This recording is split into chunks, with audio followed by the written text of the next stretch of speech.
Oke, halo teman-teman, selamat datang lagi. Kita lanjut, kita sudah sampai di part yang keempat dari pemrograman dasar. Dan di bagian yang keempat ini kita akan bahas tentang percabangan dan juga perulangan. Apa itu percabangan dan apa itu perulangan? Kita langsung mulai bahas saja. Apa itu percabangan? Jadi, kalau di banyak bahasa pemrograman, percabangan itu akan didefinisikan dalam bentuk formatnya if else. Dalam bahasa Indonesianya apa? Jika, maka gitu. Artinya apa if else ini? Kita akan melakukan sesuatu jika kondisi tertentu itu terpenuhi. Misalnya, jika aku pelajar, maka aku akan mulai belajar gitu. Jika hujan, aku akan berteduh gitu. Jika umur sama dengan atau lebih dari atau gimana? Jika umur lebih dari sama dengan 17 tahun, maka bisa membuat SIM atau KTP, misal kayak gitu. Atau lagi contoh lainnya, jika nilainya di atas 75, maka kita akan tampilkan status lulus. Gitu. Kebayang ya gitu. Jadi konsepnya jika apa, maka akan lakukan apa. Jika suatu kondisi, maka lakukan sesuatu. Dalam bentuk pseudocode-nya seperti ini. Dan ini nggak ada aturan pasti teman-teman, artinya pseudocode itu yang penting teman-teman paham logikanya dan orang lain pun juga bisa memahami. Contohnya untuk dua kondisi itu seperti ini. Jika suatu kondisi, kita akan melakukan sesuatu. Jika kondisi tersebut tidak terpenuhi, kita akan melakukan bagian else. Bagian lainnya di sini. Atau jika ternyata lebih dari dua kondisi, kita bisa lakukan else if. Seperti ini misalnya. Jika kondisi satu terpenuhi, kita akan melakukan yang ada di dalam sini. Jika tidak, kita cek lagi apakah kondisi kedua memenuhi. Kalau memenuhi, kita lakukan situasi yang kedua. Kalau masih nggak memenuhi, kita cek lagi kondisi ketiga. Apakah memenuhi di situasi kondisi ketiga? Jika ia memenuhi, kita lakukan bagian operasi di bagian ketiga sini. Jika ternyata semua kondisi ini tidak memenuhi, tidak terjadi, atau bernilai false, kita lakukan else, bagian yang terakhir. Seperti itu di bagian pseudocode-nya. Terus bagian kodenya kayak gimana? Nah, ini contoh sih. Contoh bagian di C++-nya itu, misalkan, aku langsung ambil kasus saja, kita mau bikin program yang si program ini tuh akan kasih saran kepada user berdasarkan dari situasi kondisi cuaca yang terjadi. Misalnya kalau cuaca nyatanya itu adalah hujan, maka program akan menampilkan, ya kamu tuh berteduh gitu. Tapi kalau misalnya cerah, ya udah kamu boleh pergi keluar gitu. Jadi akan menyesuaikan. Kita langsung bikin aja kode programnya supaya kebayang. Kita bikin file baru lagi. Sekarang adalah bagian keempat. Topiknya if else dulu aja di sini. Oke, kita akan mulai. Misalkan kita punya variabel cuaca. Tipenya apa? Tipe datanya. Berarti string ya, karena kita akan simpan dia sebagai sekumpulan huruf atau karakter. Let's say kita langsung bikin aja cuacanya itu hujan gitu. Terus kita bikin juga variabel saran untuk nanti si programnya memberikan jawaban kepada kita. Tipe datanya pun juga adalah string saran. Lalu kita lakukan pengecekan. If cuaca sama dengan operator relasional, kita membandingkan apakah cuaca bernilai hujan. Jika iya, kita akan lakukan sesuatu di dalamnya, do something here. Apa itu? Misalkan, saran menjadi sama dengan berteduh. Gini. Else, if cuacanya ternyata terang, maka kita kasih saran kerja, misal gitu. Else, apalagi? Aku bikinnya dua aja, biar kita nggak kelamaan. Tapi kalau misalnya dua syarat itu nggak memenuhi, ya udah simpelnya kasih saran tidur, gitu. Tidur aja lah. Dan sekarang kita see out saran. Jadi gini misalnya, cuacanya apa? Berdasarkan dari cuaca, variabel cuaca, dan kita see out juga saran yang akan ditampilkan oleh program. Hasilnya adalah dari variabel saran. Kita bisa tahu ya, karena ini kita bikin set awalnya cuacanya adalah hujan. Ketika pengecekan hujan pertama kali, dia langsung kasih sarannya sama dengan berteduh. Jadi outputnya yang diharapkan di sini adalah cuacanya tertulis hujan, dan sarannya adalah berteduh. Kita cek output hasilnya apakah benar.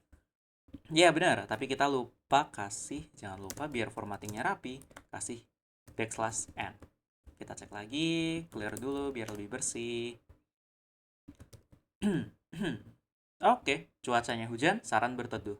Lah, tapi kan kita udah bikinnya di awal, ini hujan. Kalau biar dia lebih fleksibel diisi sama user gimana caranya? Pakai si in, si out, praktis, tinggal bikin aja. Ini kita jangan langsung tulis kalau dia hujan ya.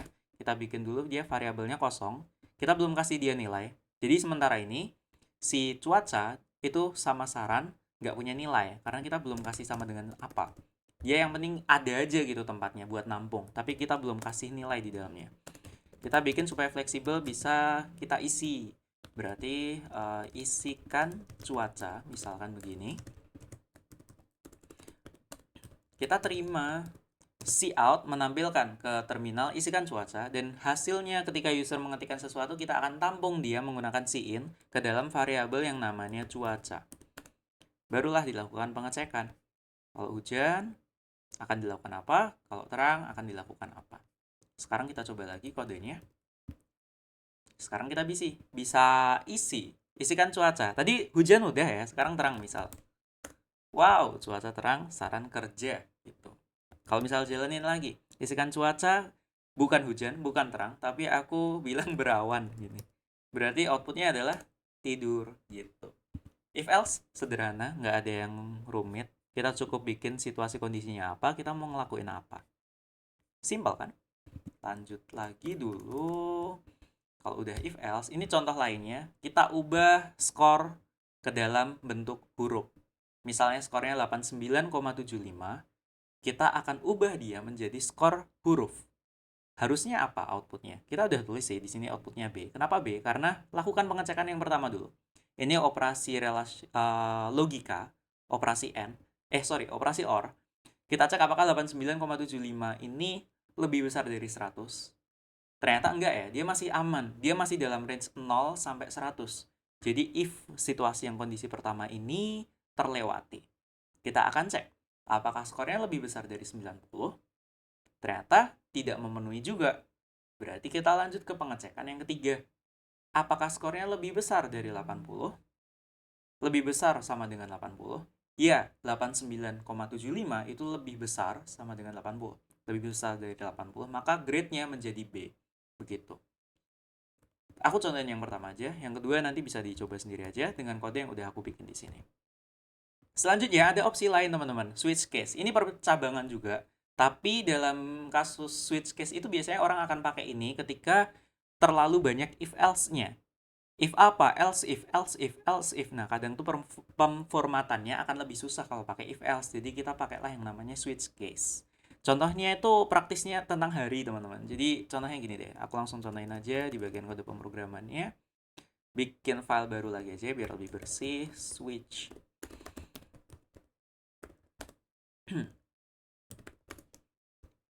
Jadi di awal kita misalkan punya variabel day. Aku deklarasikan tipe datanya sebagai integer karena maksudnya itu kayak hari pertama, atau hari kedua, atau hari ketiga, atau hari keempat, dan seterusnya kayak gitu. Dan di sini misal aku langsung tulis dulu hari yang pertama ini aku bikin dia sama dengan 3. Oke, aku tutup dulu terminalnya biar gak ganggu.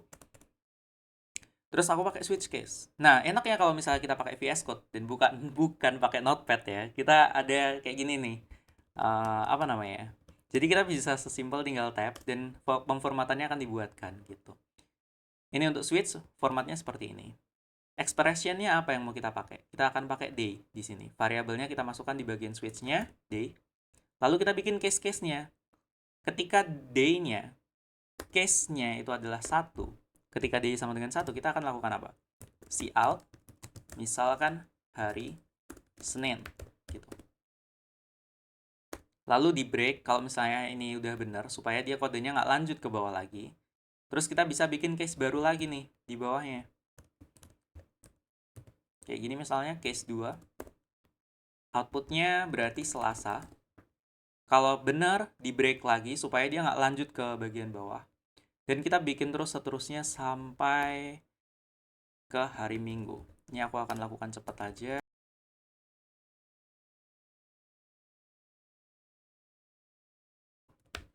Oke, selesai. Defaultnya bisa kasih apapun yang kita mau tampilin. Kalau misalnya nggak sesuai sama di situ, mungkin invalid gini aja. Berarti sekarang outputnya harusnya adalah mengeluarkan kata Rabu. Kita coba apakah jalan. Oke, benar, Rabu. Kita bikin supaya lebih dinamis lagi menerima input dari user supaya agak lebih menarik. Misal kita tampilkan di sini isikan hari. Isikan hari ke berapa. Sin kita akan tampung ke dalam variabel day. Ketika dijalankan programnya, isikan hari ke berapa. Aku bilang 7, harusnya minggu keluarnya. Tada gitu. Terus kalau misalnya aku isinya angka 99, berarti munculnya apa? Invalid gitu. Switch case semacam itu, jadi pemformatannya akan lebih terlihat rapi ya dibandingkan if else ketika case-nya itu ada banyak. Seperti itu. Kita akan lanjut lagi ke bagian selanjutnya, yaitu perulangan. Oke, percabangan udah beres ya, clear di bagian situ. Kita akan bikin suatu kondisi-kondisi dan akan dilakukan sesuatu di tiap kondisi yang sudah kita buat. Kita lanjut ke bagian perulangan. Perulangan ini secara umum ada 3 tipe teman-teman, yaitu adalah for loop, while loop, dan juga do while loop. Pseudocode-nya seperti yang udah aku tampilkan. For i to n, do something. Artinya apa? Kita akan melakukan sesuatu selama dari i ke n gitu. For i to n. Jadi i itu suatu angka, n itu juga suatu angka atau suatu kondisi gitu. Misalkan i-nya 1, n-nya 5. Berarti dia akan ngelakuin do something dari i-nya sama dengan 1 ke 5. 1, 2, 3, 4, 5 gitu. Perulangannya akan dilakukan. Kalau while loop itu selama kondisinya memenuhi, kita akan melakukan sesuatu gitu. Kalau do while loop itu mirip sama while loop, cuman bedanya kalau do while loop itu kita akan ngelakuin sesuatu dulu seenggaknya sekali, baru dicek kondisinya. Oke, biar agak lebih paham mungkin kita langsung contohin aja. Kalau di kode C++-nya itu seperti ini. Dan yang menarik apa yang teman-teman perlu tahu dari formatnya for, while, dan juga do while ini ada kesamaannya, yaitu pada 3 bagian ini teman-teman. Yang pertama, perulangan itu pasti ada inisialisasinya, atau dalam bahasa bayinya itu kayak startnya gitu. Kita mau startnya itu dari berapa sih? Dari angka berapa sih kita mau start tuh? Biasanya 0 ya, gitu. Jadi indeksnya, i itu artinya indeks, kita akan mulai dari indeks 0, inisialisasinya. Baik itu di for loop, while loop, ataupun do while, itu selalu ada. Cuman kalau di bagian for loop, kita akan tampung semuanya dalam satu kurung di sini. 3 bagiannya. Lalu bagian yang kedua adalah kondisinya. Seperti yang aku bilang, for loop itu ditampung dalam satu kurung yang sama di sini. Cuma dipisahkan oleh titik koma. Kondisinya itu ketika i kurang dari 5 kasusnya di sini. Di while loop-nya, itu ada masuk di bagian kondisi sini. Ketika while kurung kondisinya i kurang dari 5. Begitu pula di do while, cuman bagian paling bawah sekarang pengecekannya. While i kurang dari 5. Lalu bagian yang ketiga adalah pembaruan. Dengan cara seperti apa sih kita akan melakukan perulangan? Karena batas awalnya inisialisasi itu adalah kita mulai startnya dari 0 dan batas akhirnya itu kurang dari 5, berarti kan kita harus menambahkan. Maka pembaruan yang dilakukan di sini adalah i++. Artinya setiap kali perulangan kita akan menambahkan nilai dari i-nya. Perulangan pertama i-nya kan 0. Lalu perulangan kedua i-nya akan diupdate menjadi 1. Lalu perulangan ketiga dia jadi 2 dan seterusnya jadi 3 jadi 4 dan berhenti di 4. Ketika i-nya sama dengan 5, udah nggak akan memenuhi lagi, karena syaratnya i itu harus kurang dari 5, begitu. Jadi baik for, while, ataupun do while akan selalu mempunyai 3 bagian ini, teman-teman. Startnya, inisialisasi, atau lalu selanjutnya adalah kondisinya, dan yang ketiga, cara membarukan nilainya itu seperti apa. Akan selalu terdiri dari 3 bagian ini, hanya peletakannya yang berbeda. Kalau for dalam satu kurung, kalau while kita deklarasiin in i-nya itu di bagian paling atas sebelum while-nya terjadi. Dan kondisinya adalah di bagian kurungnya, pembaruannya adalah di bagian paling akhirnya sini. Atau bisa juga di bagian paling atasnya, nanti senyamannya teman-teman. Tapi secara umum formatnya tuh kayak gini. Kita bisa langsung contohin sih sebenarnya. Sebelum itu kita akan mau bahas juga apa sih bedanya while sama do while gitu. Karena ini tuh mirip banget, cuman bedanya kalau while itu kita lakuin syaratnya di kondisi awal. Sedangkan do while itu jalanin programnya seenggaknya sekali dulu tanpa kita ngelakuin pengecekan apapun. Atau kalau dalam manusia gitu ya, do while itu kayak orang yang lagi jalanin relationship dan dia ditanyain, lah kamu yakin kamu bakal lanjut terus dia cuman bilang ya udah nggak apa-apa jalanin aja dulu. Jadi dia nggak ngelakuin pengecekan di bagian awal, dia pasti akan tetap ngelakuin dulu tanpa ngecek situasinya. Sedangkan while dia ibaratnya menjadi lebih aman, lebih hati-hati karena syaratnya ditaruh paling atas. Jadi pastiin dulu syaratnya terpenuhi, pastiin dulu deh syaratnya, kalau memenuhi baru aku mau ngelakuin. Kalau do while itu ya udah jalanin aja dulu. Aku mau ngeceknya nanti di akhir aja gitu. Contoh kodenya bagaimana? Kita contohkan. Bikin file baru lagi. Bagian keempat namanya loop.c++. Oke.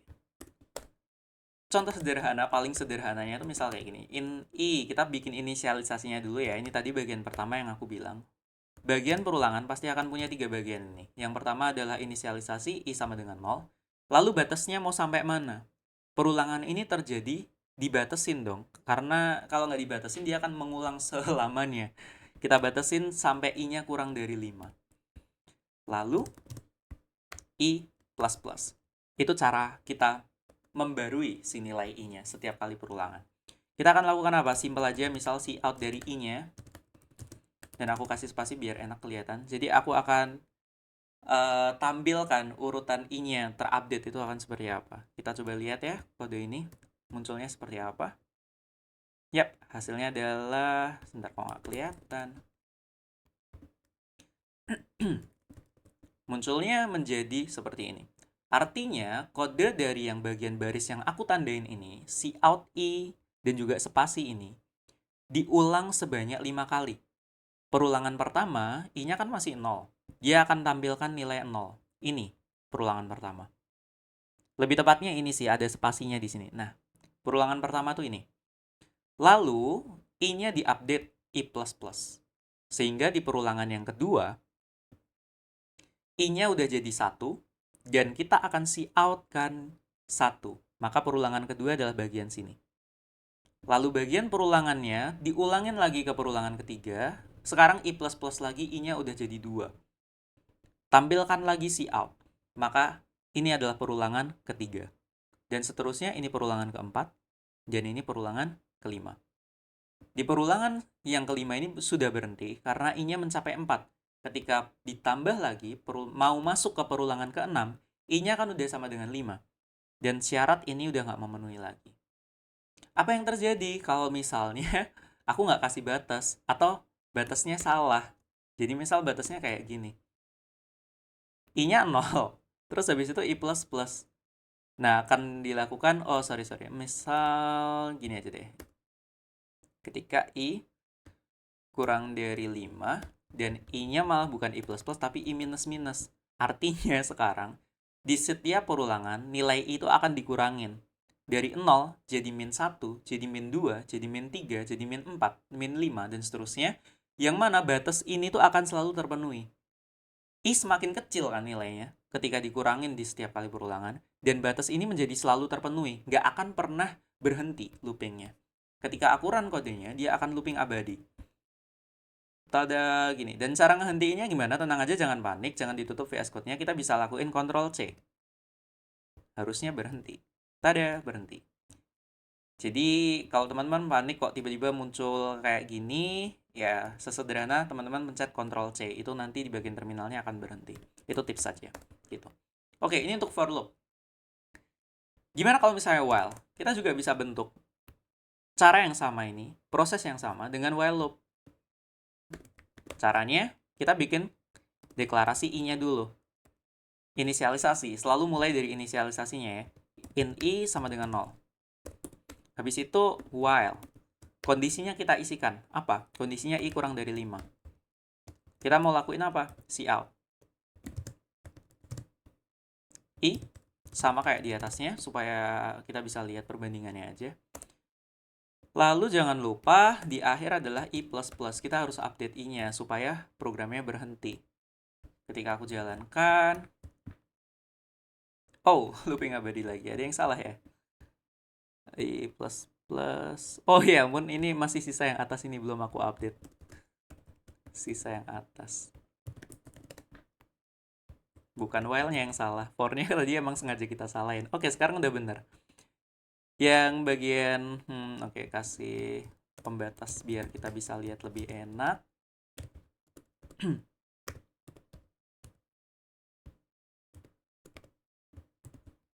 Di sini. Oke, kalau kita clear dan kita jalanin lagi. Sekarang hasilnya bagian atas ini adalah for loop-nya. Dan bagian yang bawah sini adalah si while loop-nya. Dan keduanya menghasilkan output yang sama. Artinya apa? Kadang program-program yang mau kita buat itu balik ke preferensi kita. Kita akan terapkan dia menggunakan for loop kah? Ataukah kita akan terapkan dengan while loop? Atau dengan dua? Itu outputnya pun bisa jadi emang sama gitu. Di sini aku deklarasikannya dengan cara seperti ini kalau while, for-nya dengan cara seperti ini. Dan menghasilkan hasil yang sama. Kita coba dengan do while ya sekarang. Sama seperti while, kita harus inisialisasi dulu. Tapi karena i udah kita pakai variabel yang lain. Contohnya apa? Biasanya j gitu. In j sama dengan 0. Terus sekarang do something. Di dalamnya sini adalah cout i-nya. Jangan i, j. Dan j plus plus. Jadi ini adalah seperti yang aku bilang, inisialisasinya. Ini adalah cara pembaruannya. Kondisinya di paling bawah. J kurang dari 5. Oke. Dibatasin lagi supaya kita bisa lihat outputnya.